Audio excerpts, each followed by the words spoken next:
passe maintenant.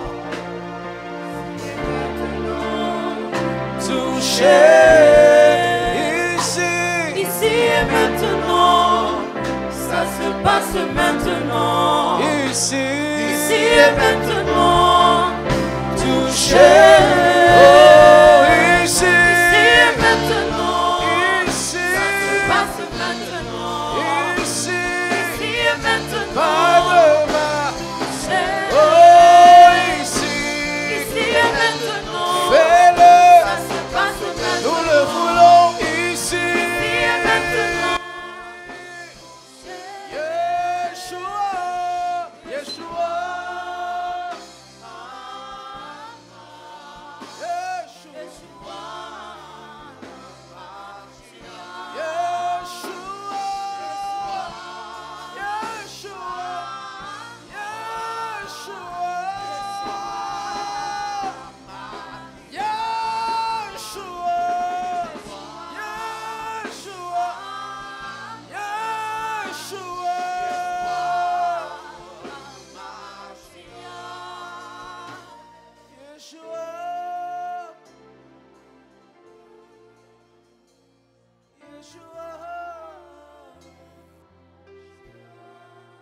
Nous t'aimons, Seigneur, de tout notre cœur.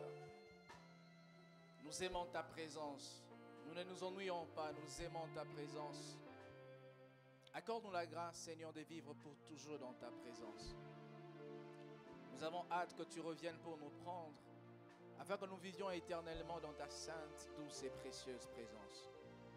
Je prie, Père éternel, que ta présence sature ces lieux, que l'homme s'efface et que le Christ soit manifesté. Que l'homme s'abaisse et que Jésus soit élevé. Je prie que mes frères et sœurs ici présents et sur Internet puissent rencontrer à lui de ce message l'auteur de ce message, les dieux de cette église, le Seigneur de cette maison. Je bannis tout ce qui n'est pas de toi, je renverse tout ce qui ne te glorifie pas. Je prie que tu donnes à mes frères et sœurs un esprit de disciples. Et je ne m'exclus pas, Seigneur, de ces groupes, afin que nous puissions apprendre de toi, les grands maîtres, ce que tu veux que nous puissions apprendre de toi. Ouvre nos yeux spirituels, afin que nous puissions comprendre et voir la splendeur de ta personne. Ouvre nos oreilles spirituelles, afin que nous puissions entendre ta précieuse voix, afin que nous puissions capter ta pensée, afin que nous puissions entendre dans la voix de l'homme de Dieu, la voix de notre mari, la voix de notre époux, la voix de notre ami, la voix de notre yaya, la voix de notre tout. Bénis cette parole. Au nom de Jésus-Christ, j'ai ainsi prié. Amen. Nous acclamons le Seigneur Jésus. Alléluia. Gloire soit rendue à Dieu. Je vous prie de rester debout un instant. J'ai une portion d'écriture à vous proposer dans ces cultes d'études bibliques. Nous sommes dans le livre d'Apocalypse, chapitre 22, le verset 11e au verset 12. Le thème de mon message pour ce soir, c'est veiller dans la sanctification. Apocalypse 22, le verset 11 au verset 12. Apocalypse 22, 11 au verset 12. Vous y êtes. La Bible dit que celui qui est injuste soit encore injuste, que celui qui est souillé s'essuie encore, et que le juste pratique encore la justice, que celui qui est saint se sanctifie encore. Voici, je viens bientôt, et ma rétribution est avec moi, pour rendre à chacun selon ce qu'est son œuvre. Que Dieu bénisse sa parole. Je vous prie de reprendre vos places. Je vous salue au nom de Jésus-Christ de Nazareth. Tu vas garder les volumes comme ça, ce serait bien. Je vous prie de saluer le frère, la sœur à vos côtés en lui souhaitant un bon culte. Les lives passent. À nos frères et sœurs, nous vous saluons dans le nom précieux de Jésus-Christ de Nazareth. Dans cette grande série d'enseignements, j'ai commencé à parler sur les faits de rester éveillé, de rester debout, d'être à carreau, de rester vraiment, de ne pas dans un sommeil, pour ne pas éteindre les feux que Dieu a allumés. J'ai parlé déjà de beaucoup de choses. Le mardi passé, j'ai parlé de veiller et prier pour ne pas tomber. J'ai parlé de, voilà, la parole, lire la Bible et prier pour ne pas tomber. Je vous prie de suivre cet enseignement qui a été très riche. Et ce soir, je serai vraiment un tout petit peu long, mais je vous prie de m'accorder votre attention. Le Seigneur ne manquera pas de nous bénir. Amen. Veillez dans la sanctification. Dites-le, veillez dans la sanctification. Encore.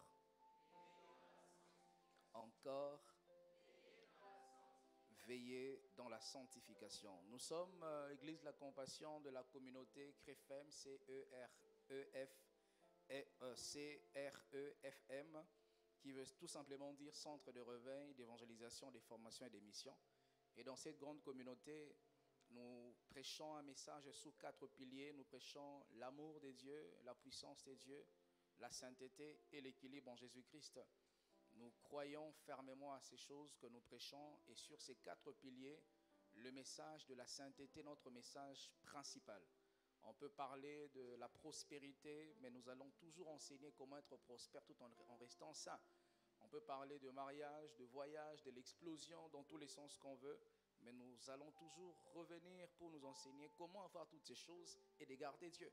Parce que nous croyons qu'on peut être richement béni, être célèbre, élevé, grand dans ce monde, mais de rester saint.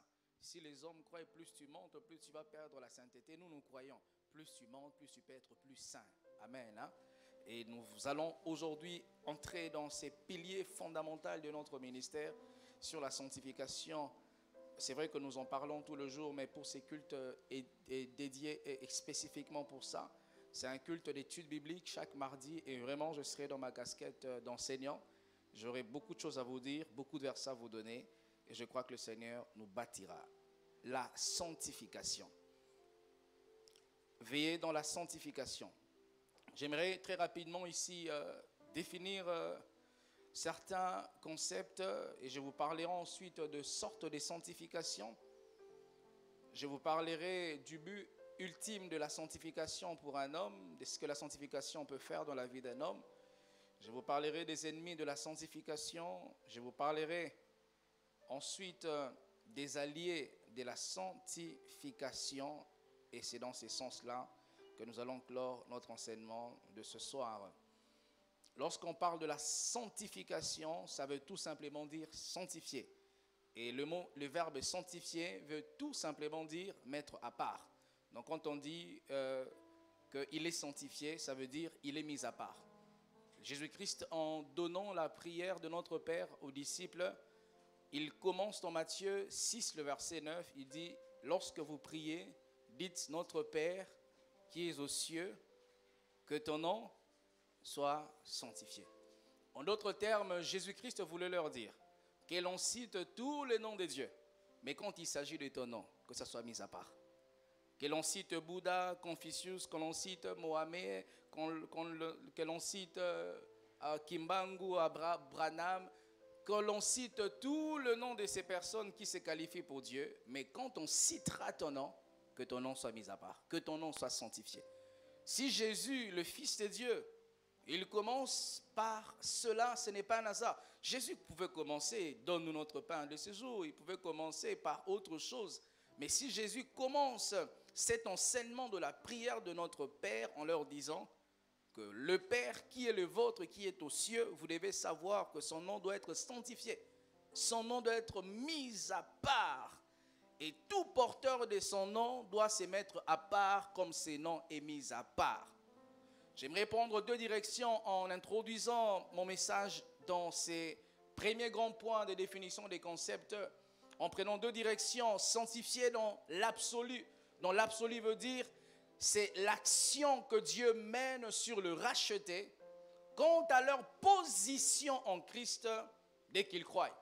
Ça, c'est dans l'absolu. Quand on dit que dans l'absolu, nous sommes sanctifiés, ça veut dire, c'est l'action que Dieu mène sur nous, le racheté, quant à notre position en Jésus-Christ dès l'instant où nous avons cru. Philippiens chapitre 1er, le verset 2, Paul est en train de dire, Paul et Timothée, serviteur de Jésus-Christ, à tous les saints en Jésus qui sont à Philippe, aux évêques, aux diacres, que la grâce et la paix vous soient données de la part de Dieu notre Père et du Seigneur Jésus-Christ. Il s'adresse à un groupe de personnes, il s'adresse à une église. Mais l'apôtre Paul, il considère cette église comme un groupe de sanctifiés. Il dit, Paul et Timothée, serviteurs de Jésus, je vous écris, vous, à tous les saints. Voyez, ici, les Écritures nous considèrent comme nous tous de saints. Parce que de par notre position, je vais en parler tout à l'heure, en Jésus-Christ, nous sommes qualifiés de saints. Si on peut l'arrêter, s'il vous plaît. Dans un sens un peu plus pratique, sanctifié. Sanctifié, c'est... Le chrétien se sanctifie en se soumettant à l'action du Saint-Esprit et en obéissant à la parole de la vérité. Vous voyez, le premier sens, c'est un sens assez absolu, où il n'y a pas d'effort à fournir, parce que par notre position en Jésus-Christ, nous héritons, je vais en parler tout à l'heure, de la sainteté. Mais sur un plan pratique, les chrétiens doivent se sanctifier en se soumettant à la parole de la vérité et en obéissant au Saint-Esprit. Lorsque le chrétien qui a reçu la sainteté de la part de Dieu ne fournira pas à son tour à lui des efforts qui seront soutenus par la parole de Dieu et à l'obéissance du Saint-Esprit, ce chrétien ne pourra pas être sanctifié. Luc chapitre 1er, le verset 1 au verset 2, écoutez ce que Luc est en train de dire en adressant, en introduisant son évangile. Il dit, plusieurs ayant entrepris de composer un récit des événements qui se sont accomplis parmi nous. Et le verset 2, il dit ceci, suivant ceux qui ont été transmis, ceux qui nous ont transmis, ceux qui ont été des témoins oculaires dès le commencement, et ces témoins oculaires sont devenus des ministres de la parole. Lorsque cette portion veut dire les témoins qui ont vu Jésus de manière oculaire, je peux le dire comme ça, ces témoins à leur tour, ils sont devenus des ministres de la parole. Dans la version Chouraki qui se rapproche du grec original, dit, ils sont devenus des serviteurs de la parole. Et plus profondément, ça veut dire serviteurs de la parole, ils se soumettaient à la parole, ils servaient à la parole, ils servaient ce que la parole disait. Ils ne servaient pas ce que le pasteur disait, ils ne servaient pas ce que l'homme de Dieu avait comme conviction, ils se soumettaient à la parole de Dieu. Ils ont vu Jésus, ils ont compris que Jésus était le Messie et ils sont à leur tour devenus des ministres de la parole, des serviteurs de la parole. Lorsqu'un chrétien ne se soumet pas à la parole de Dieu, il ne peut pas espérer à une vie de sanctification. Tu ne peux pas espérer être un bon avocat si tu ne maîtrises pas la juridiction, tu ne maîtrises pas la loi. Tu ne peux pas espérer être un bon chef d'État, un homme d'État correct si tu ne te soumets pas à la Constitution. Il faut que l'homme d'État se mette sous la Constitution afin qu'il puisse être un homme d'État correct. Et nous voulons être des chrétiens sanctifiés, nous devons nous soumettre à la parole de la vérité. Et tu ne peux pas te soumettre à la parole de la vérité si le Saint-Esprit ne t'accorde pas la grâce d'avoir la force pour te soumettre. Suis-je en train de me faire comprendre ce soir? Alors, sur ces deux bases, j'aimerais définir la sanctification comme ceci. C'est sanctifier, comme je le dis, c'est mettre à part quelque chose ou quelqu'un. Et cela donc signifie le mettre à part pour le Seigneur. Nous ne mettons pas à part un homme, une femme pour rien. Nous sanctifions les choses, nous sanctifions les maisons, nous sanctifions nos voitures, nous sanctifions nos bureaux, nous sanctifions notre argent pour le Seigneur. Nous ne les sanctifions pas par un simple plaisir ou par un mouvement religieux. Nous sanctifions quelque chose ou nous sanctifions nos propres vies pour le Seigneur. Et cela pour un usage consacré. Lorsque nous nous mettons à part pour servir à la gloire de Dieu, le but c'est avoir un usage consacré à Dieu. Vous voyez, ce micro, c'est un micro lorsque son concepteur le concevait, il n'avait pas donné l'exclusivité que ces micros serviraient à la prédication. Mais dès l'instant où nous avons acheté ces micros, nous l'avons consacré à prêcher l'évangile de Dieu. Les jours où quelqu'un prendra ces micros pour jouer la musique mondaine, il est en train de profaner ces micros. Vous comprenez ce que je dis? Cet endroit, pour ceux qui ne le savent pas, avant que nous soyons ici, c'était un temple des bouddhistes, ceux qui ne le savent pas. Les gens qui travaillaient à Bali, quand ils passaient, ils voyaient les bougies étaient allumées, les bouddhistes priaient ici. Avant que nous puissions entrer en Céleste, c'était un endroit satanique, un endroit maudit. Mais dès l'instant où Dieu a voulu que nous prenions cet endroit pour lui, ce local est sanctifié. Ce local est mis à part. Ce qui fait que tout ce qui a été fait dans cet endroit ne peut plus avoir de l'impact sur nos vies parce que nous avons sanctifié cet endroit. Tu vas dans un quartier que les gens vivent dans le péché, Dieu te dit c'est à cet endroit que je te bénirai. Même si les gens tombent dans les péchés, les gens ne prospèrent pas. Si Dieu t'a envoyé là-bas, tu dois sanctifier cet endroit, les mettre à part pour être consacré à Dieu. Et aucun mal de cet endroit ne pourra t'atteindre. Tu vis dans une maison que quelqu'un avait vécu avant toi. Les premiers réflexes d'un chrétien, avant de jouir de cette belle maison, c'est consacrer cette maison à Dieu. Avant de mettre la peinture, avant de faire ci, de faire ça, de mettre son salon, son canapé, d'installer les climatisations, avant tout, les chrétiens doivent sanctifier cette maison. Il doit consacrer cette maison à Jésus. Il doit dire à Dieu, Seigneur, quiconque a habité ici avant ou après, je ne sais ce qu'il a été, mais moi je te consacre cette maison.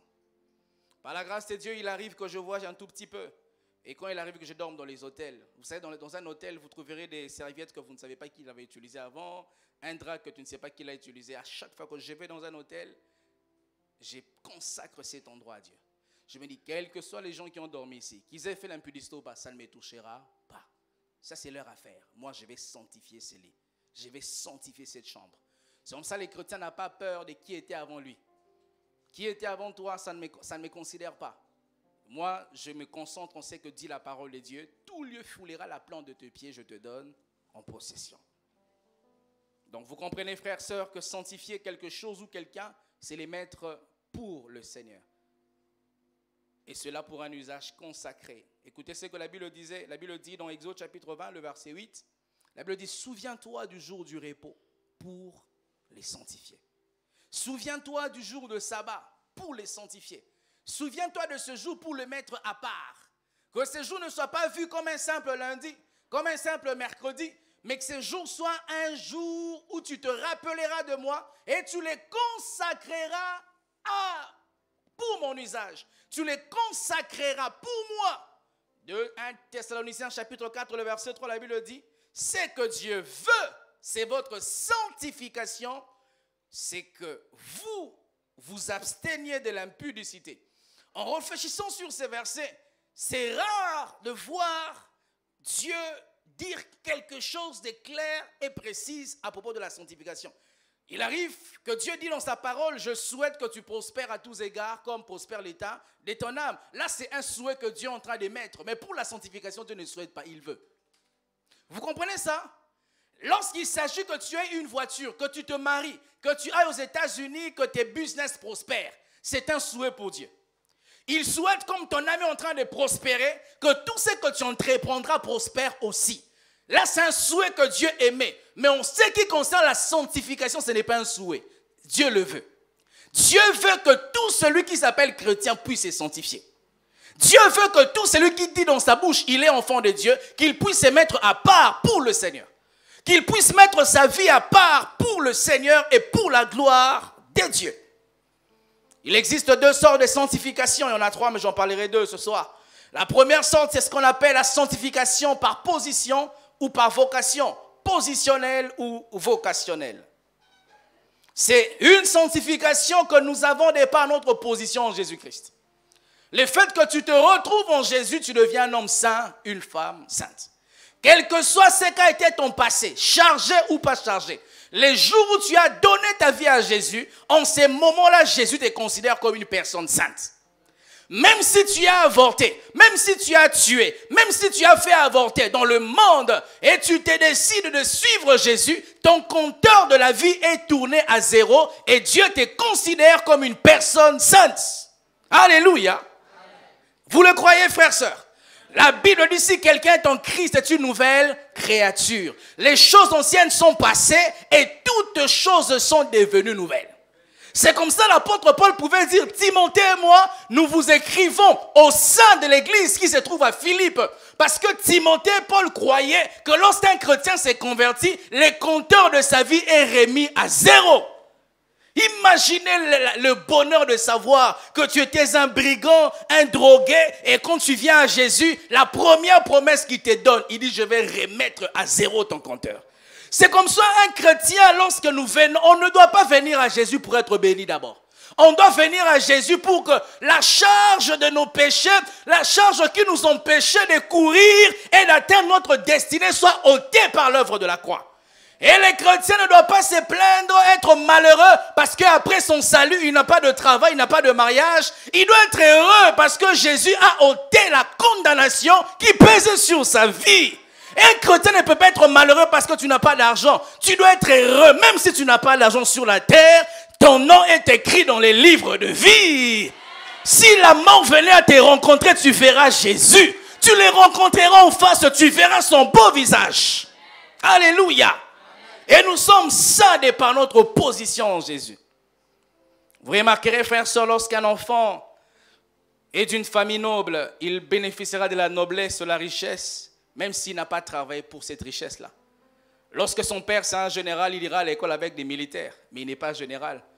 Parce que de par sa position, il bénéficie des choses qui sont liées à sa position.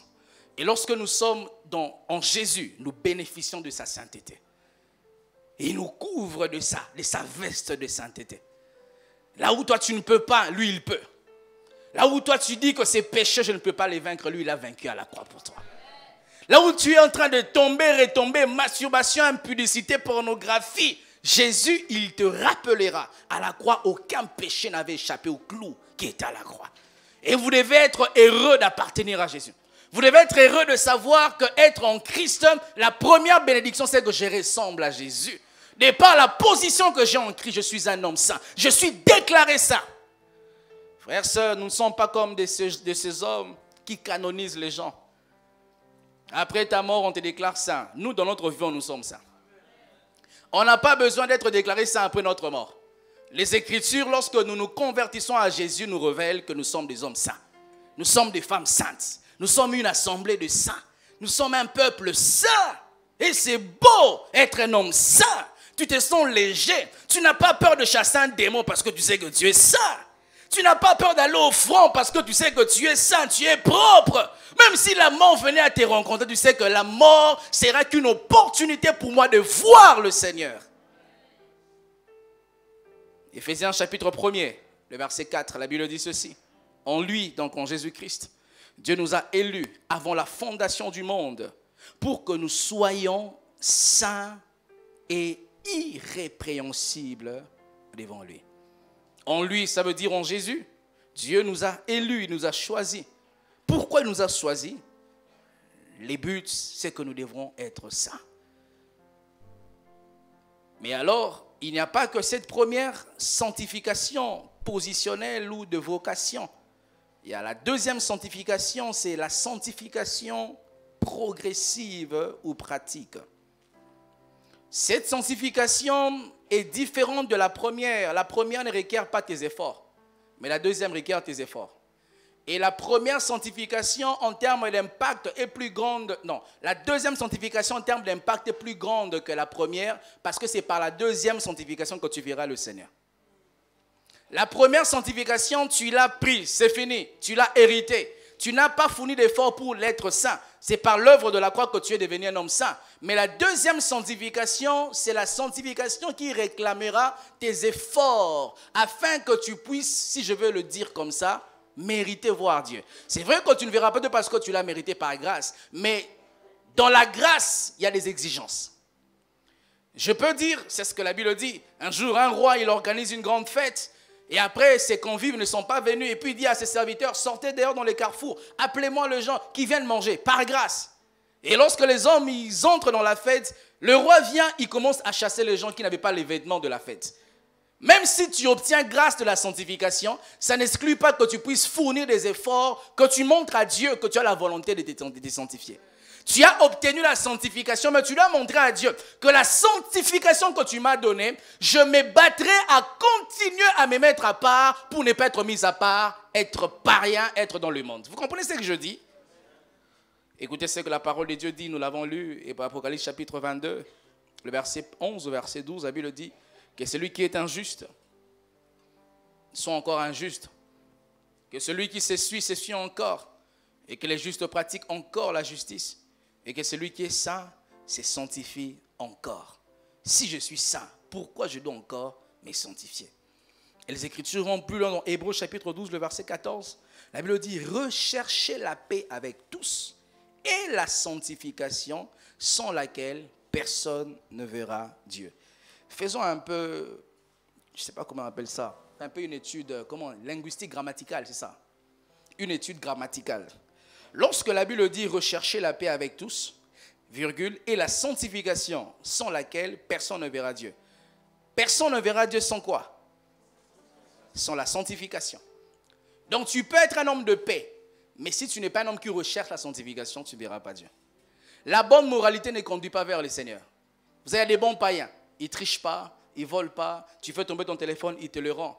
Si c'était ça qui a mené vers Dieu, les Européens seront sauvés. Tu fais tomber ton téléphone, on te remet, tu fais tomber ceci, on te remet. Vraiment, les gens qui ont une bonne moralité, ils verront le Seigneur. Mais ce n'est pas ça ce qui sauve. La Bible dit, recherchez, au-delà d'être en paix avec les hommes, recherchez à vous mettre à part.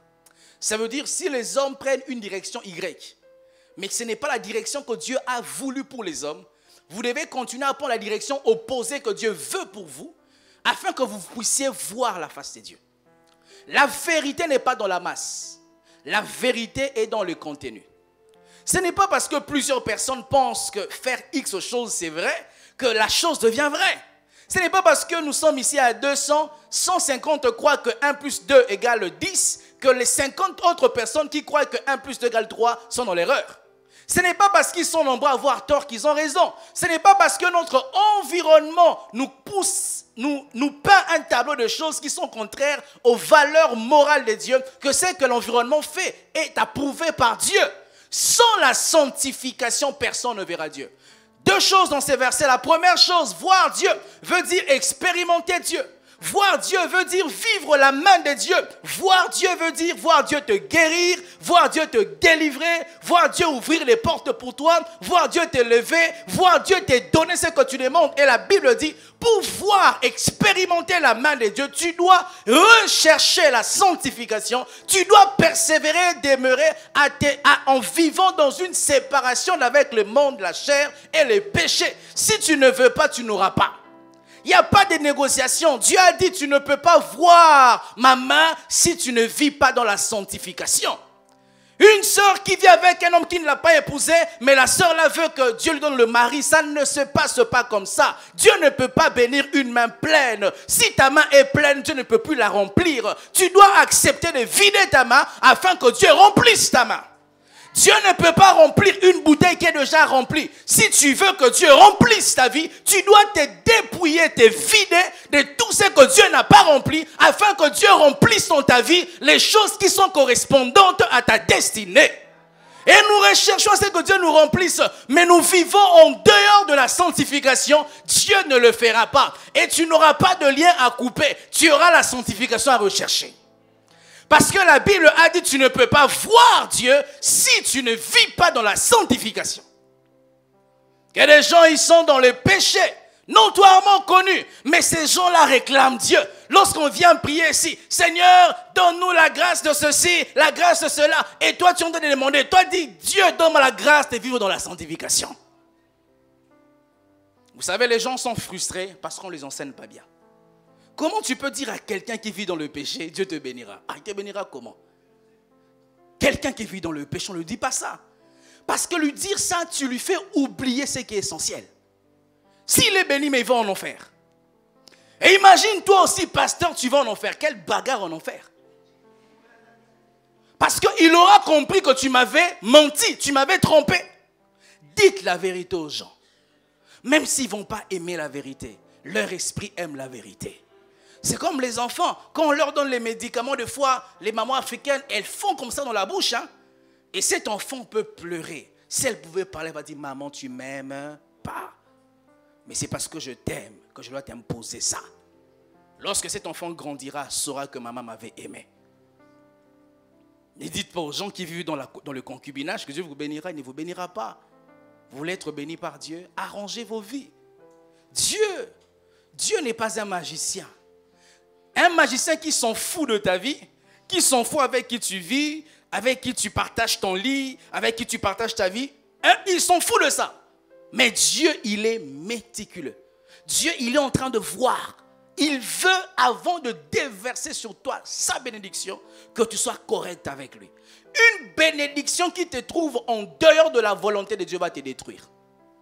Si tu recherches une bénédiction alors que tu n'étais pas préparé pour cette bénédiction, elle deviendra malédiction pour toi. Il y a des gens qui, au fond d'eux, ils recherchaient aller en Europe parce qu'ils aiment la vie, mais pas parce que Dieu les attend là-bas. Ces personnes, quand ils iront en Europe, ils finiront par perdre la foi. Parce que Dieu ne te voyait pas là-bas. Et toi-même, tu savais que je voulais là-bas pour aimer la vie, poster sous la tour Eiffel, aller à XY au restaurant. Mais Dieu savait que ce n'était pas le bon endroit, tu perdras la foi. Je prie ici, s'il y a quelqu'un qui n'est pas encore prêt à recevoir, à voir la main de Dieu, que Dieu ne te donne jamais la grâce de vivre sa main.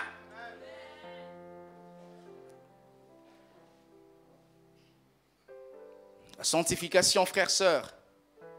La deuxième chose, ce n'est pas seulement voir la main de Dieu, mais c'est aussi voir la face de Dieu. Sans la sanctification, tu ne verras pas Dieu.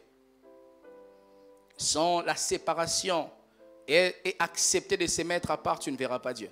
J'aimerais quand même dire à quelqu'un une vérité. Vous savez, se mettre à part n'est pas un moment de plaisir. Hein.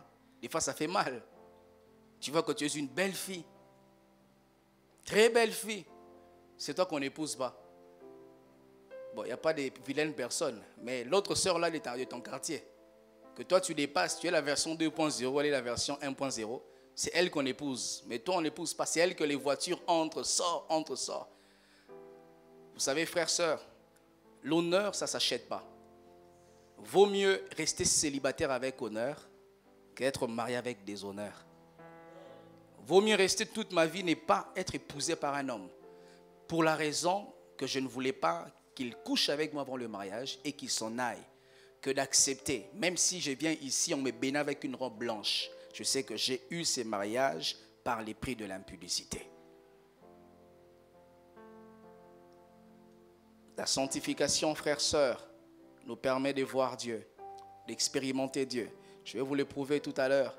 Un jour, Dieu, il parle à Josué, qui était le successeur de Moïse. Après que Moïse soit parti, Dieu établit Josué sur les enfants d'Israël. Et un jour, Dieu parle à Josué. Il lui dit dans Josué 3, le verset 5. Josué dit au peuple, sanctifiez-vous, car demain l'Éternel fera des prodiges au milieu de vous. 3 idées se cachent dans ces versets. La première idée, on voit que la sanctification est quand même moyen de synchronisation entre Dieu et les peuples. Dieu a envie de te viser. J'ai envie de dire, Dieu te vise. Il a envie de t'atteindre. Mais il te dit, tu dois te positionner à l'endroit qu'il faut afin qu'il n'y ait pas d'obstacle entre moi et toi. Dieu dit ici, demain sanctifiez-vous parce que l'Éternel va faire des prodiges au milieu de vous. Demain Dieu prépare te bénir. Demain Dieu prépare t'élever. Demain Dieu prépare te faire beaucoup de bien. Mais il te dit, sanctifie-toi aujourd'hui.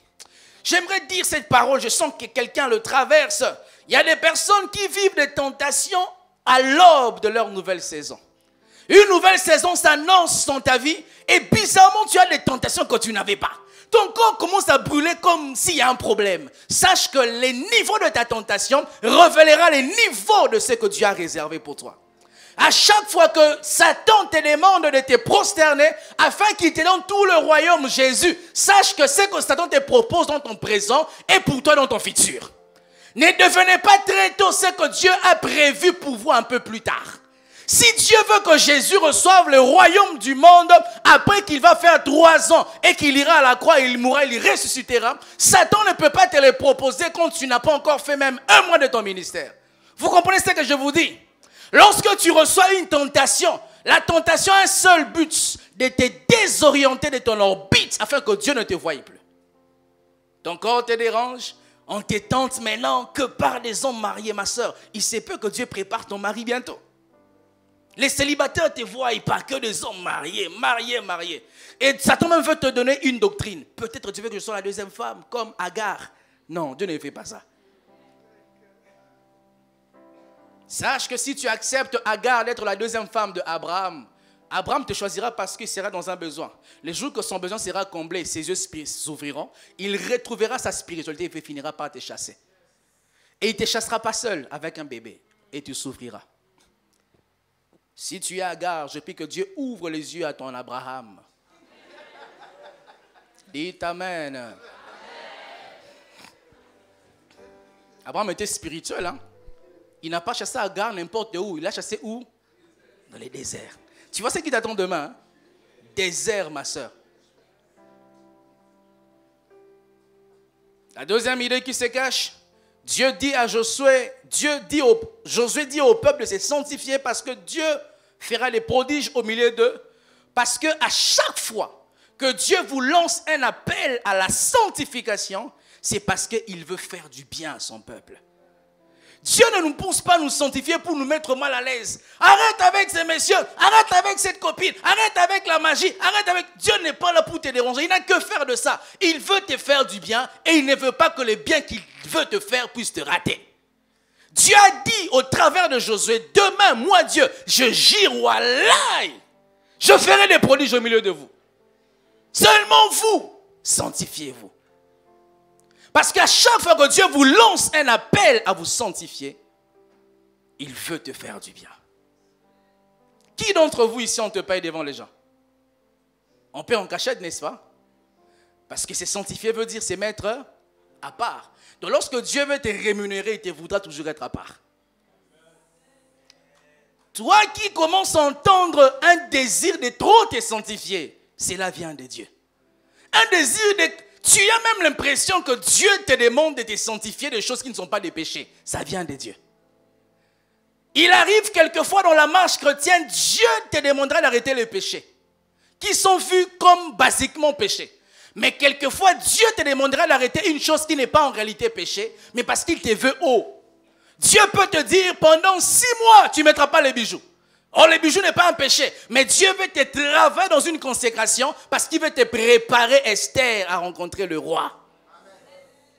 Lorsque la main de Dieu vous conduit à une vie de consécration, ne vous plaisez pas à vivre comme ceux-là que Dieu n'a pas conduit à cette vie-là. Parce que Dieu ne vous conduira pas à la même destination. On peut se retrouver dans un même avion, mais on ne part pas au même endroit. Certains vont s'arrêter à Yaoundé, d'autres à Douala, d'autres vont finir à Paris. Et je ne vais pas me comporter comme quelqu'un qui s'arrête à Douala et à Yaoundé alors que je vais à Paris. On se retrouve au même endroit sur cette terre. Toi, tu te plais à vivre dans la compromission. Je ne le ferai pas parce que où je vais m'exige un certain style de vie. Et les gens, nous sommes trop touchés parce que tes copines te disent tu es bleu. On dit ça blédard. Comment on dit ça? Blédard, c'est ça? On dit tu es bleu, tu vois pas clair. Je vois tellement clair que je sais où je dois mettre mon pied, où je ne dois pas mettre mon pied. Oh, si tu ne donnes pas ton corps à cet homme, tu n'auras pas ceci. Qui te dit que je n'aurai pas ceci? Je sais que si je ne le donne pas, je n'aurai pas le sida. Et je me réserve, je me préserve pour ne pas avoir une maladie qui va me culpabiliser demain. Sanctifiez-vous parce que Dieu a un projet de vous faire du bien. Je vous assure, frères, sœurs, au début, tu auras l'impression que tu es en train de régresser. Tu auras l'impression que tu n'avais pas pris la bonne décision. Mais laisse le temps. Dieu ne se trompe pas. Je me suis converti après de 20 ans, comme j'aime vous le dire. Quand je me suis converti, j'étais un gros païen à l'école. J'étais parmi les païens turbulents à l'école. Et quand un turbulent s'est converti, tout le monde saura que le turbulent s'est converti.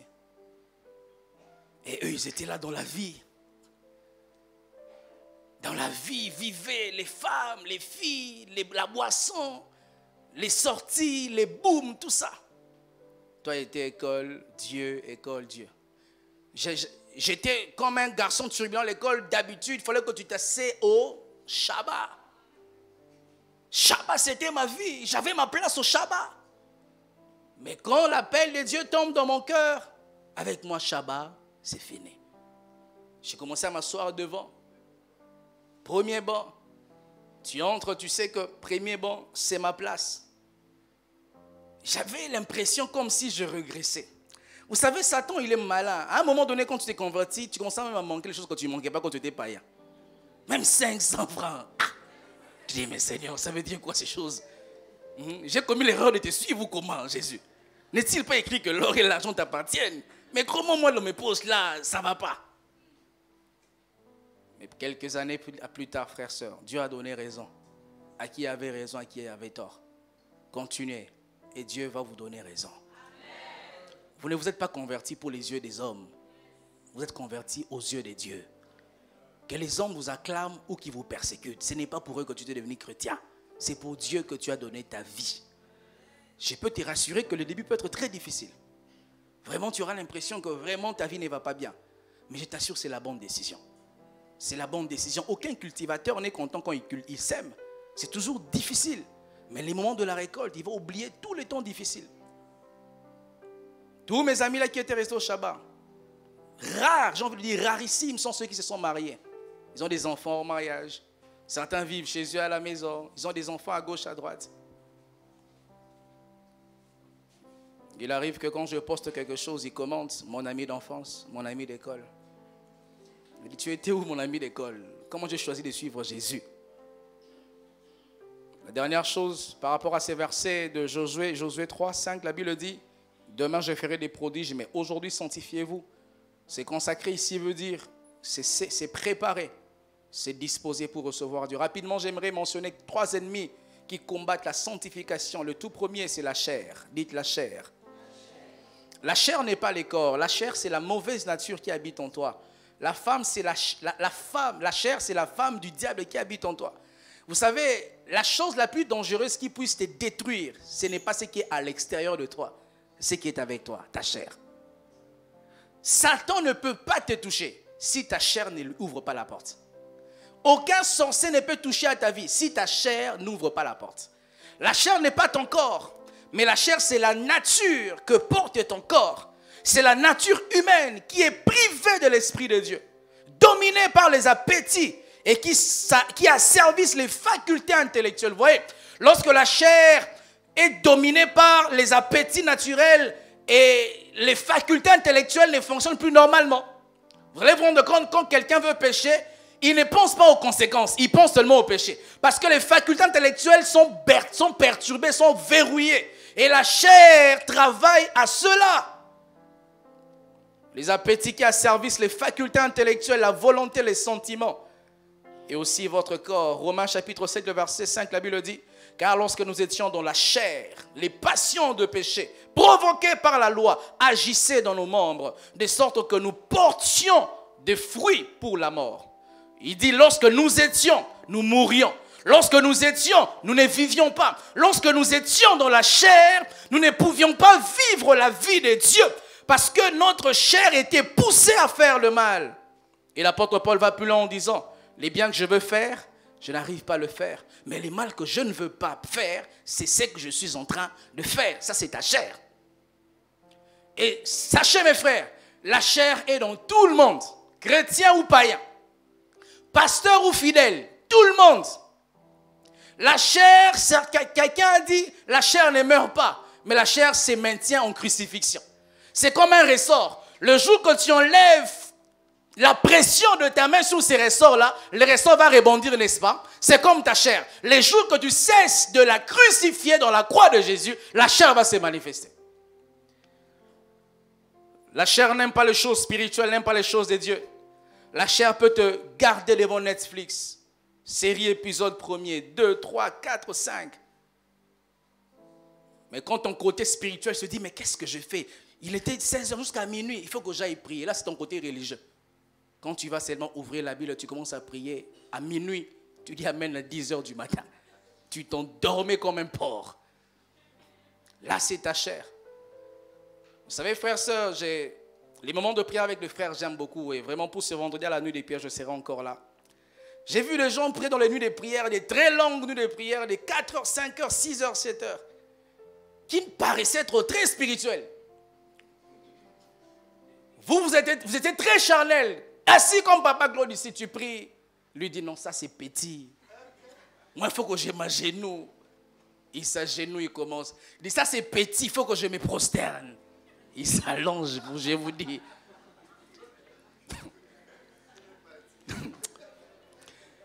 Et ces gens-là sont des menteurs quand ils prient. Quand tu les bouges, ah frère, pourquoi tu nous fais ça? Déjà tu dors. Et puis tu nous montres quand tu es en train de prier. Et je sais que toi tu es là parmi eux. Vendredi, si tu vas faire des choses là, je vais te réveiller, frère. Tu seras debout. Écoutez ce que la Bible dit dans la première épître aux Corinthiens, le verset 9, le verset 27 au chapitre 9.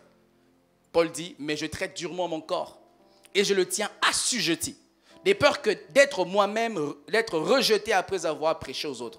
Ici, lorsque l'apôtre Paul dit, je tiens mon corps assujetti, le corps ici veut dire la chair.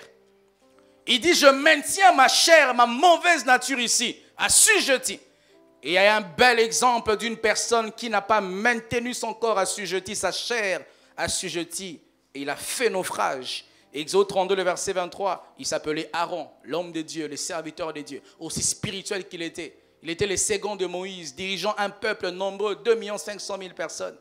Mais il s'est laissé conduire par la chair, de sorte que l'homme de Dieu, on lui a dit, fais-nous un Dieu qui marche devant nous. Aaron, n'as-tu pas entendu la voix de Dieu dans la tente de l'assignation? Tu n'as pas expérimenté Dieu. Mais comment tu te laisses faire un Dieu qui n'est pas Dieu? Parce que sa chair n'a pas été dominée, n'a pas été assujettie. La chair, c'est un ennemi de la sanctification. La chair te poussera à faire des choses que la sainteté n'aime pas. La chair te poussera à embrasser, à regarder les films pornographiques, à te masturber. Quand tu as quelqu'un qui traîne sous la douche, maman, il faut frapper à la porte. Ah oui! Des fois, nous donnons du crédit aux gens qui ne devront pas avoir le crédit. Hein? Mon garçon, Jordani, non, comment, c'est quoi le masculin là? Jordan. Ce n'est qu'un garçon de 12 ans. Voilà comment il est beau comme Paul, comme Jésus. Ce garçon beau là, c'est un vieillard. Il y a des choses qu'il connaît que toi tu ne connaissais pas quand tu avais 12 ans. Ton garçon de 12 ans se dit à une fille, tais-toi je parle. 12 ans. Quand une fille pleure, il sait savoir comment calmer une fille. 12 ans. Demande à ton voisin, tu étais où à 12 ans? Moi, j'ai joué à 12 ans, je ne savais pas tout ça. Mais les 12 ans d'aujourd'hui, c'est autre chose, hein, n'est-ce pas? Une fille de 12 ans. Ah, c'est pas 12 ans. Hein? Une fille qui te terrorise, elle te regarde. Tu me regardes comme ça, pourquoi? Elle te regarde. Tu n'as pas peur, ma fille. Je veux ma fille. Ma fille. Jésus. Le monde est détruit, mes frères. Une fille de 12 ans. Il faut bien garder les enfants. Hein. Et j'aime pas ces choses-là. On voit les petites filles, on les habille comme des adultes. C'est pas bien, ne le faites pas. Je vois ces derniers temps les photos sur Internet. Un bébé comme ça, elle est maquillée. Ne faites pas ça. Vous apprenez à cet enfant que la vie normale, c'est ça. Elle vous amènera un jour la grossesse à la maison. Quand votre fille s'habille mal, tu dois dire, cette jupe ne sortira pas à la maison. Tu dis, tu vas où avec cette jupe? L'éducation commence à la maison. Si tu parviens à sortir avec une courte jupe dehors, ça veut dire que chez toi, on t'a toléré, on t'a permis ça. Mais quand il faut être dur avec vos enfants. Ils vous feront honte dans la société demain. Elle met un truc transparent, tu dis, tu vas où? Elle met un truc moulant, tu dis, hey, maman, tu vas créer des dégâts, des problèmes. Tu vas créer un basonné ici, ça veut dire quoi tout ça? Toi, tu es son père, ça ne te dit rien. Mais les garçons qui sont dehors là, c'est des problèmes. Hein? Amen, mon frère. Deuxième ennemi, le monde. Le monde ici désigne le monde pécheur. Ce n'est pas le monde que nous voyons. Ça désigne un système de pécheurs, un système de hommes mauvais qui se détournent de Dieu et qui refusent d'accepter la grâce de Dieu. C'est le système du monde où les valeurs sont inversées, où le mal est vu pour le bien est vu pour le mal, où tu ne peux pas toucher un certain type de gens, où il est interdit même d'interdire. Où tu ne peux pas prêcher certaines choses clairement. Tu dois avoir la sagesse de Salomon pour le dire en parabole. Tu ne peux pas dire clairement que les homosexuels iront en enfer. Tu le dis, on bloque ta chaîne YouTube. Et même quand je le dis là, avec mes risques, demain on va bloquer ça peut-être. Il est interdit d'interdire. Lorsque, à l'époque, quand on grandissait, un garçon homosexuel, on le tapait. Hein? Maintenant, on tape les homosexuels. Et regardez même aujourd'hui, nous sommes plus attirés, nos sœurs, à aller dans un salon de coiffure où un homme est en train de faire les cheveux. Et nous aimons ça. Il est tout efféminé, il aime te faire les cheveux et toi tu aimes ça. Tu ne peux pas, ma soeur. Tu l'encourages à rester femme. Dieu l'a créé homme. Il faut le redresser. Dis, papa, tu as la barbe. Tu n'es pas femme. Arrête de croire que tu es emprisonné dans un corps d'homme. Tu es un homme. Dieu n'a pas commis l'erreur de te créer homme. Vous avez à la maison un garçon qui a des tendances comme ça? Exposez-le plus avec les garçons qu'avec les filles. Ne le laissez pas trop avec ses sœurs là. Mettez-le avec des... Là, il aura des coups, il deviendra homme.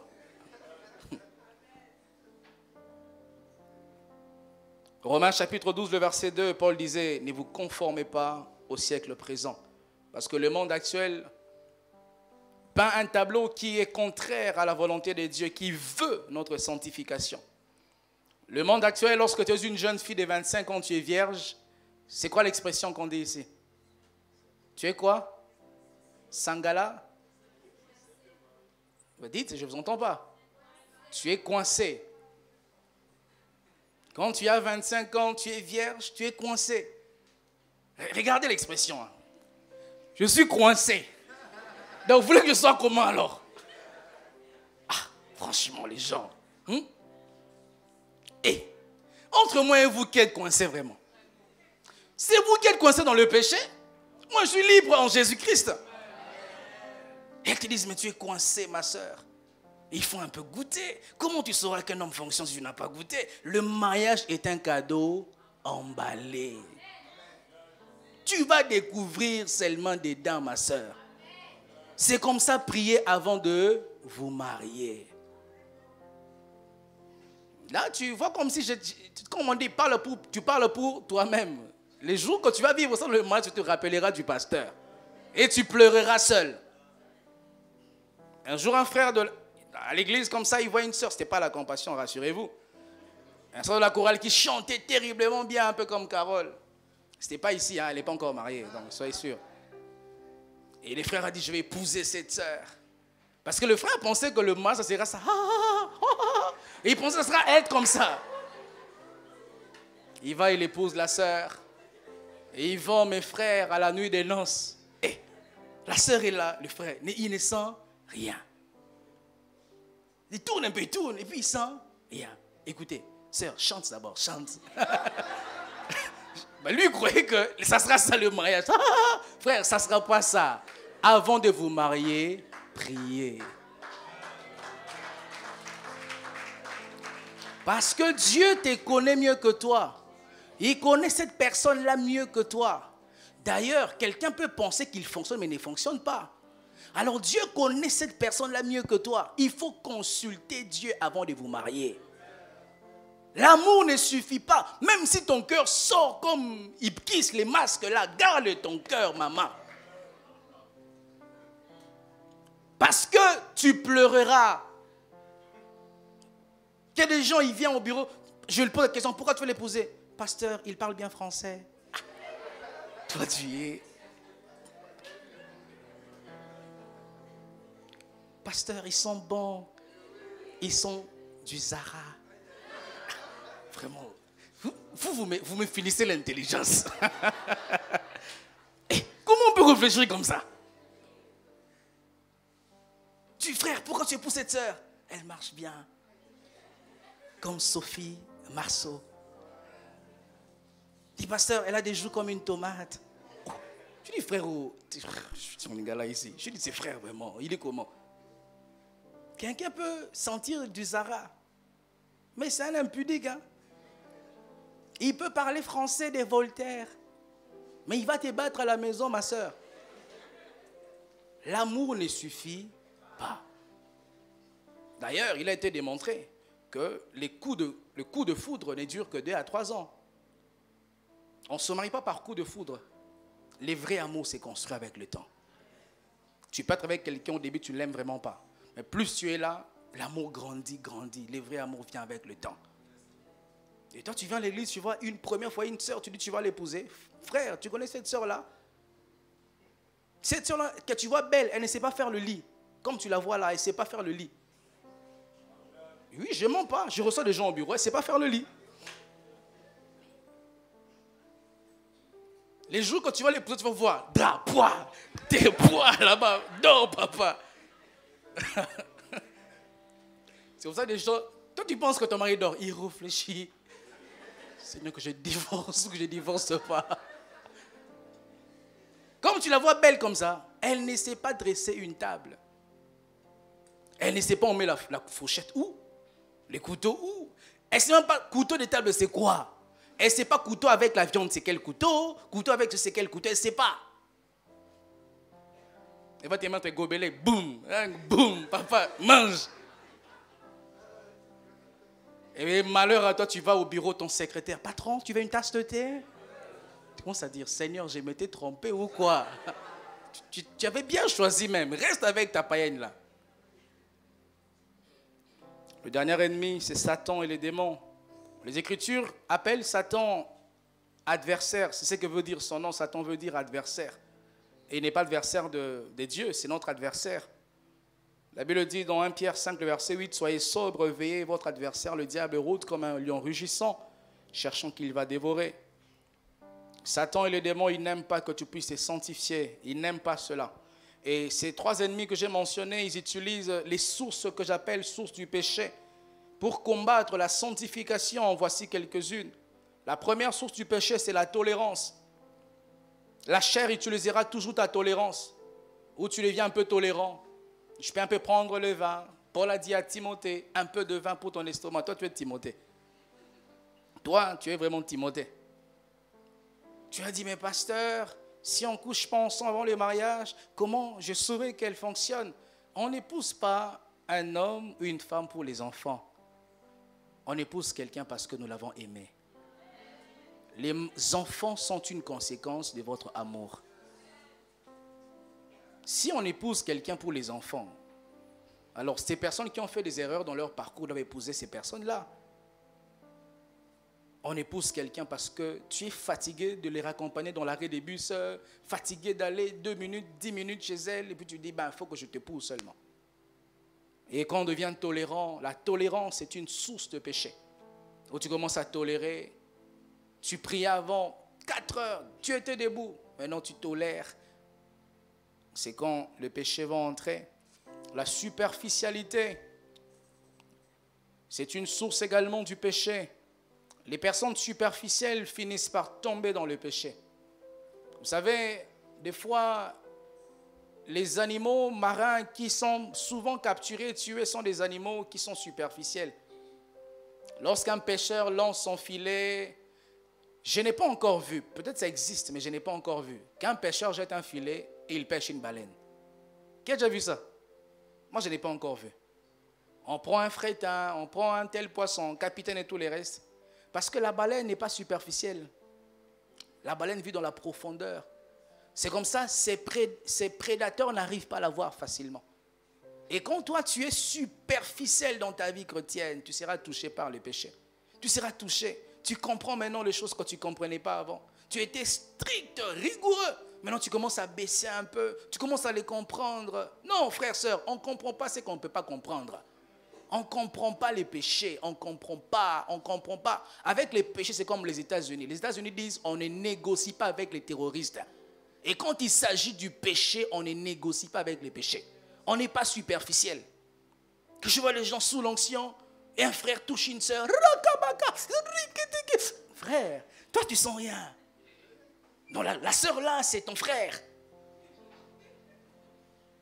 Au nom de l'onction, tu sais rien. À la compassion, on ne fait pas ça. Hein? Sous l'onction, je te vois avec une sœur là. Suspendu, je vous chasse. Parce que tu vas emmener les péchés à l'église, non? Je viens ici, je vois 2 frères. Rika, Urika, ya, Rika, Uka, Rika. Je vous chasse avec vos Rika là-bas, frère. Ne soyez pas superficiel. Le monde n'aime pas les gens profonds. Quand tu es trop profond, on va dire que tu es orgueilleux. Tu es trop intelligent, on va dire que tu es... Comment on l'appelle ici? Fumunchik. Comment on appelle ça ici? Les gens qui aiment trop étudier là à l'école, comment on les appelait? Les intellos. Jean École. Et des fois, c'est lui qui appelle Jean École bourrique. Mais il appelle celui qui est intelligent Jean École. Soyez profonds, mes frères. Soyez profonds dans votre marche avec le Seigneur. Garde tes principes. On ne me touche pas par un frère, on ne me touche pas. On ne me fait pas une salutation avec une bise, on ne me fait pas. Que les gens disent ce qu'ils veulent. Soyez profonds dans votre relation avec le Seigneur. Ne soyez pas superficiels. L'orgueil de la vie est une source du péché. Certains tombent dans le péché parce que vous êtes orgueilleux pour la vie. Orgueilleux, tu vas avoir ce que tes moyens ne peuvent pas te permettre d'avoir ça. Tu tombes dans un péché parce que tu vas avoir un standing de vie que tu n'as pas encore dans ton présent. Tu vas avoir une fille qui doit quitter Douala Yaoundé avec Camerco, mais tu sais que tu n'as pas encore les moyens. Vraiment, Lingala aujourd'hui ça me trouble. Comment on appelle ça? Prends si c'est garanti, c'est touristique, 10 000, va là-bas à Yaoundé. Quand tu veux seulement payer un avion pour aller là-bas, alors que tu n'as pas encore le moyen de te payer un billet pour aller à Yaoundé. Ça fait quoi si tu prends garantie? Tu ne vas pas arriver. Et tu veux te donner un standing de vie que tes moyens ne te permettent pas encore. Tu étudies dans une école avec les enfants des riches, avec des enfants de ci, de ça, et tu veux aussi devenir l'enfant des riches. Tes copines habitent Bonange, je habite ici, toi tu habites. Je ne cite pas les noms. Mais tu veux continuer avec eux, sentir aussi comme si tu étais ceux de là. Soyez dans le contentement. Ta valeur n'est pas en fonction de ce que tu as. Ta valeur est en fonction de ce que tu es.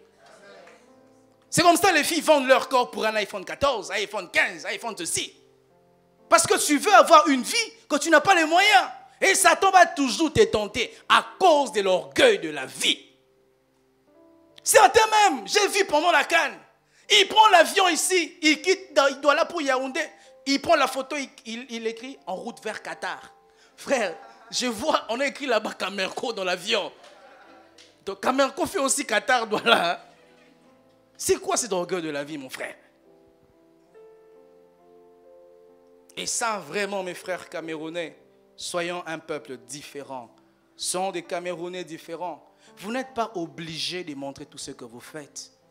Vous n'êtes pas obligé d'aller à un endroit, tu montres aux gens, tu te filmes. Tu n'es pas obligé de ça. Tu vas dans un magasin, tu te montres. Vraiment, des fois, c'est vous qui nous fatiguez d'aller au grand mall. C'est vous. C'est toi qui es ici. Je peux avoir envie d'aller acheter quelque chose là-bas, mais quand je pense que je sortirai dans ta photo, je n'y vais plus à cause de toi. Donc, dis à ton voisin, pas moi. Toi, c'est comment? L'orgueil de la vie. Montre aussi aux gens, j'y étais. Les jours que Dieu te donnera l'occasion, mon frère, d'aller à Paris, qu'est-ce que tu feras la première chose? Tu auras l'occasion un jour d'aller en Belgique. Qu'est-ce que tu vas faire en premier lieu?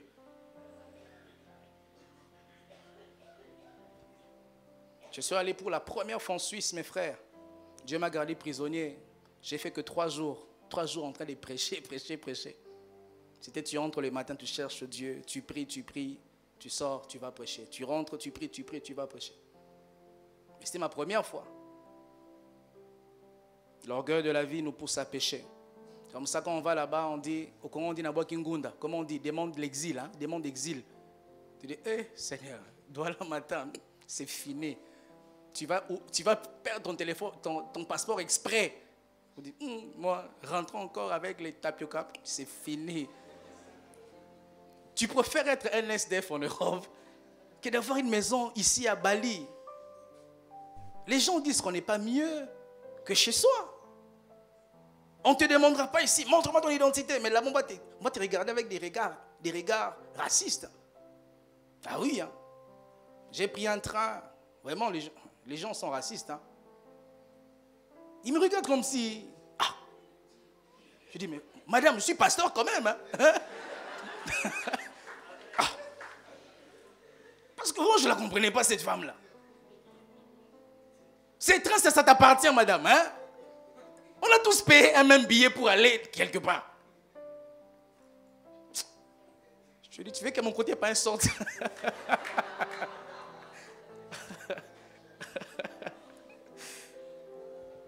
La 4e source du péché, l'ignorance. Ça, j'en parlerai pas trop. L'incrédulité, la 5e. La 6e, nourrir des tentations. Je vais un tout petit peu en parler. C'est une source de péché, nourrir des tentations. On est tous conscients qu'on est tenté par quelque chose, n'est-ce pas? Mais comment nous traitons la chose qui nous tente? Tu sais que tu es tenté par une fille, mais tu es volonté de l'appeler, et puis toujours spirituel. Allô? Tu as prié ce matin? Frère, tu joues à quoi? Tu sais que tu ne l'appelles pas parce que tu as fardeau d'une âme. Tu sais que cette sœur-là t'attire ces derniers temps. Non, je t'appelle parce que quand je dormais, j'ai fait un rêve que tu m'expliques. Donc tu m'as oublié ton pasteur. C'est cette sœur-là maintenant qui est ton pasteur pour t'expliquer les songes. Nourrir les tentations nous conduit à ne pas vivre dans la sanctification.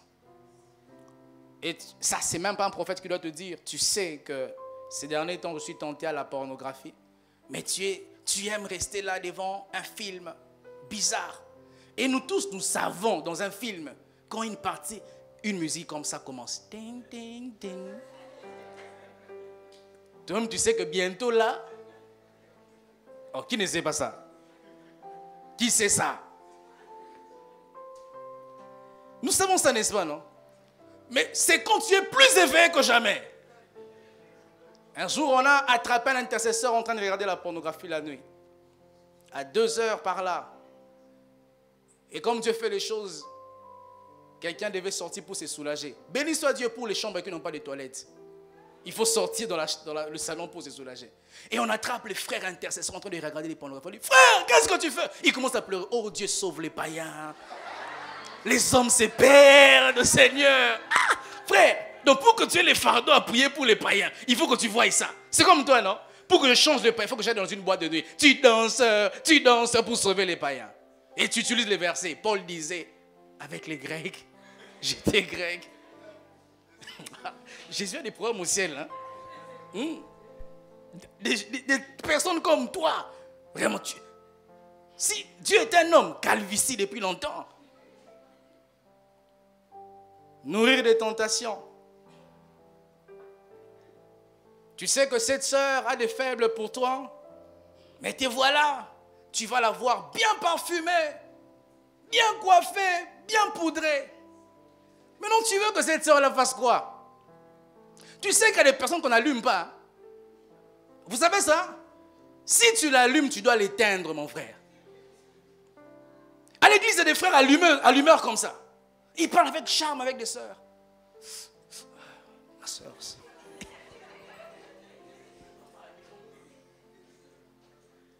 Il y a des sœurs qui sont tout le temps douces avec tout le monde. Oui. Mais non, je viens de l'église. Ma sœur, on n'est pas douce avec tout le monde. Mais oui. Tu viens d'où? Je viens de l'église. C'est donc comment?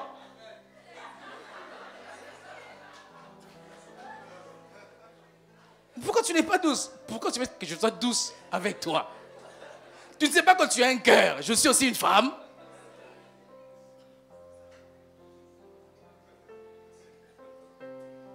La sœur vient voir un frère de l'intercession. Regarde comment elle marche comme si elle a des problèmes. Elle vient.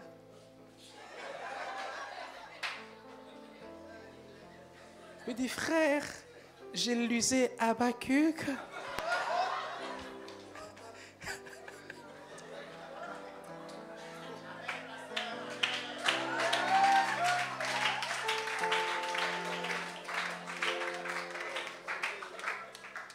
Et là-bas, les anges au ciel, tension. C'est comme le match du Cameroun et d'un pays. Tension. Ils vont encore faire quoi, Seigneur? L'enfant pour lequel tu es mort. Franchement, je ne peux jamais être Dieu. C'est beaucoup de problèmes. Écoutez maintenant ce qu'elle dit. J'ai lu Habakkuk. Et puis je n'ai pas compris le verset qui dit... Car Dieu a tant aimé les mondes. Dis ma soeur, c'était Habakkuk de vous que tu lisais là. Ça, ce n'est pas Jean 3,16 que tu lisais. Arrêtez de nourrir les tentations. Ah mais oui, arrêtez de faire les beaux. Arrêtez de faire les charmantes. Il y a des choses que les gens ne disent pas, mais arrête de faire ça, ma soeur. Pourquoi tu fais ça? Qu'est-ce que tu as à être femme avec tous les hommes? Sois femme avec l'homme de ta vie, c'est fini. On n'est pas femme avec tous les hommes. Même si ton mari te veut sexy, sois sexy dans la chambre, c'est fini. Quand tu sors de ta chambre, tu es la femme de tout le monde. Et tu dois te faire respecter. Et on l'a ça à l'église. Nous voulons être tout le temps attirants, tout le temps charmants. Non, Dieu ne nous appelle pas ça, mes frères. Il a dit, c'est que je veux, c'est votre sanctification. Et bizarrement, des personnes comme ça, lorsqu'elles se marient, charme là, c'est fini. Delilah que tu es. Bathsheba que tu es. L'autre là, c'est quoi? Jézabel que tu es. Arrêtez de nourrir les tentations, mes frères. Ne vous surestimez pas. Sois sûr que je suis en train de tenter par un péché, mais je ne veux pas céder. Convoitise des yeux de la chair, les vaines paroles. Ça, je ne veux pas en parler puisque le temps est en train de s'écouler. Pour conclure ce soir, si d'une part, mes frères, il existe les ennemis de la sanctification, de l'autre part, il existe aussi les alliés de la sanctification.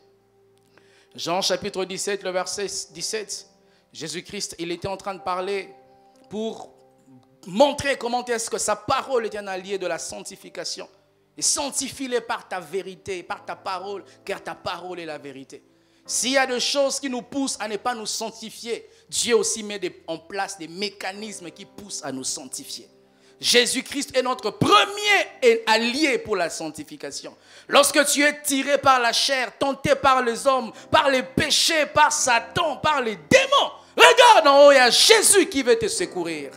La Bible dit dans 1 Corinthiens 6, le verset 11, la Bible dit, ne savez-vous pas que les injustes n'hériteront pas le royaume de Dieu?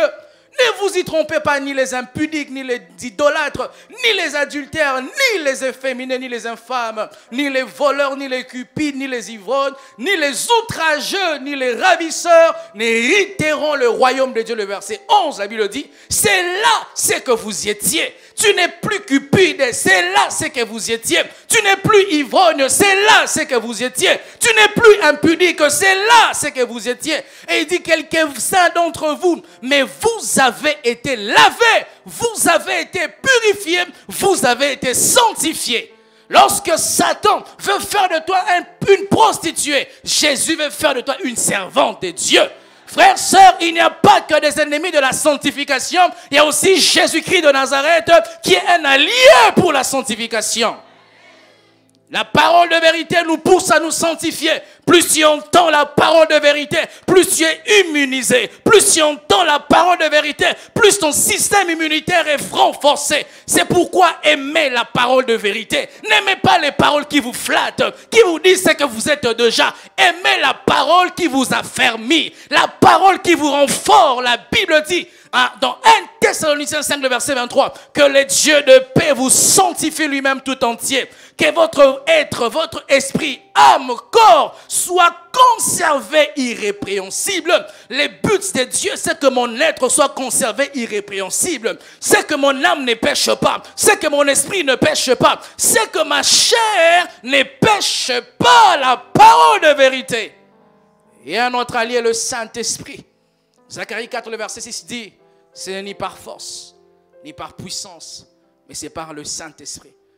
Dieu veut que tu veilles dans la sanctification. Et là où tu es limité, le Saint-Esprit viendra te donner la force. C'est un peu comme la course de relais que les gens font. Il court, il est fatigué, il tend le bâton à quelqu'un d'autre. Et le Saint-Esprit est là. Là où tu te sentiras faible, il est là, il te tend la main. Il veut que tu lui... Là où tu ne tombe pas. Regarde bien, il y a le Saint-Esprit qui est là. La Bible dit, il n'y a aucune tentation qui vient vers vous, qui soit au-delà de vos forces.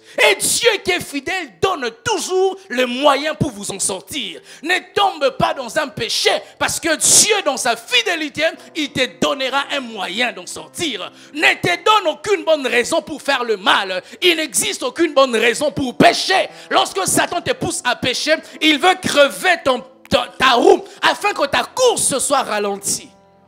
Le Saint-Esprit est la force que Dieu te donne afin que tu puisses tenir. J'aimerais te dire, frères, sœurs, des hommes et des femmes comme toi, qui vivent les tempêtes des tentations comme toi. Ils ne tombent pas parce qu'ils sont des commandos, des luculiques spirituels, parce qu'ils reconnaissent qu'ils sont des humains et ils ont besoin du Saint-Esprit. Et le Saint-Esprit qui t'a été donné, ce n'est pas seulement pour des visions, tomber sous l'onction. C'est d'abord, comme Égaïe envers Esther, te garder dans la pureté. parce que tu dois rencontrer le roi. Que Dieu vous bénisse abondamment.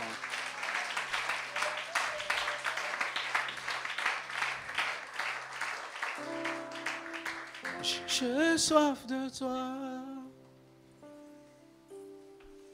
J'ai soif de toi. Tu es là. Et tu ne partiras pas. J'ai soif de toi. J'ai soif. J'ai soif de toi. Tu es là. Tu es là. Et tu ne partiras pas. J'ai soif de toi. J'ai soif. J'ai soif de toi.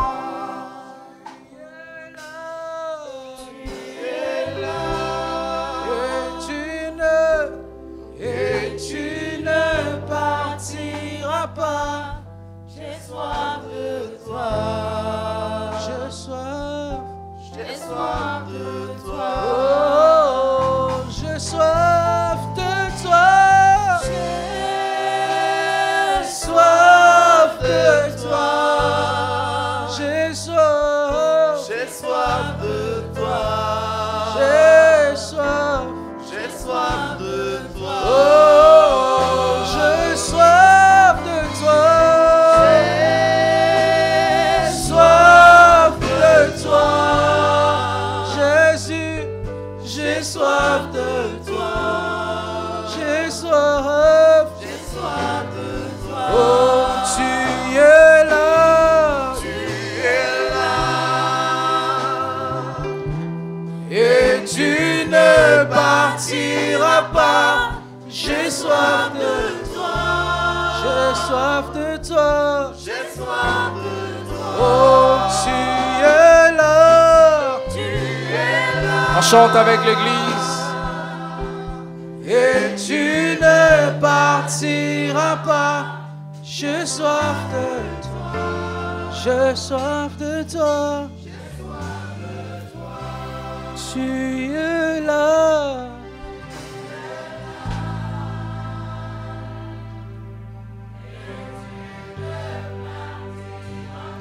Une prière, un chant. J'ai soif de toi. Tu es là. Tu es là.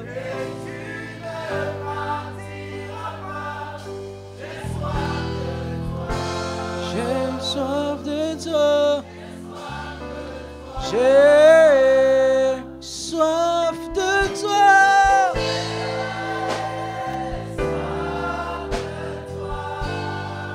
J'ai soif.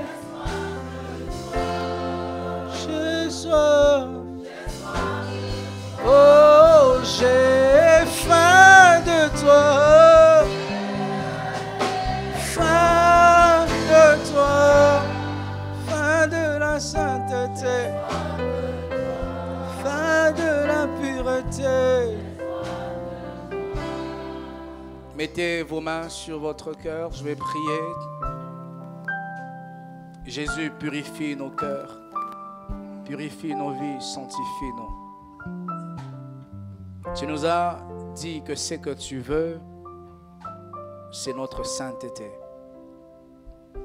Et nous ne pouvons pas parvenir à cette vie d'être mis à part si toi tu ne nous aides pas. Le monde est pourri. Nous sommes dans un champ miné, mine du péché, mine des scandales. Ne permets pas que tes enfants soient explosés par ces pièges de l'ennemi. Ne permets pas que tes enfants succombent à ces pièges de l'ennemi. Nos têtes sont mises dans le monde de ténèbres avec un prix, afin que le nom de Jésus soit détruit au travers de nos vies.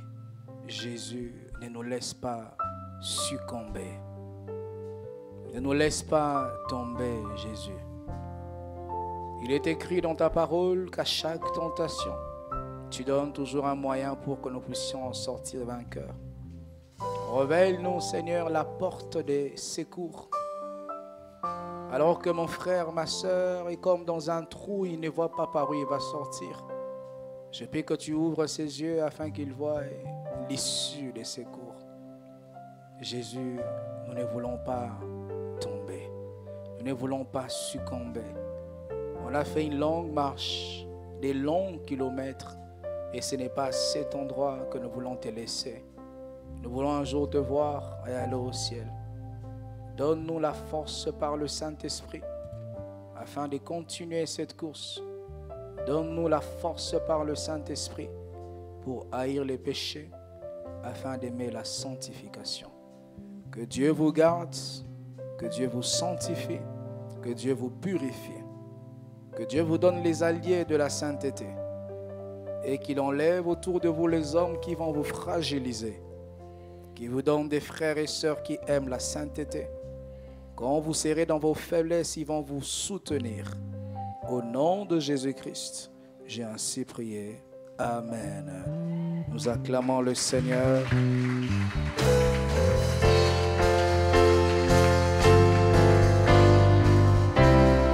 Reprenez vos places, s'il vous plaît. Amen. Qui était béni ce soir.